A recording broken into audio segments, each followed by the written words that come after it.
Here we are at Crazy Horse in the Black Hills. Incredible. So they've been doing this carving here behind us since 1948.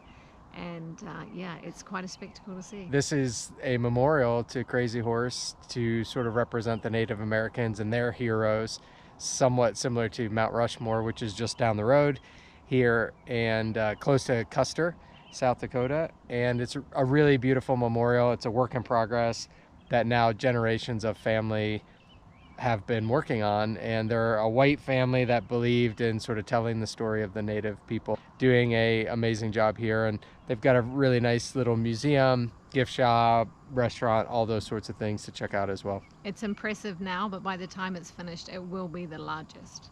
It will. So hopefully we will see it finished in our lifetime and get to come back and check it out. Yeah, we'll certainly be back here in 20 or 30 years. But it is worth a look, so come check it out. Absolutely.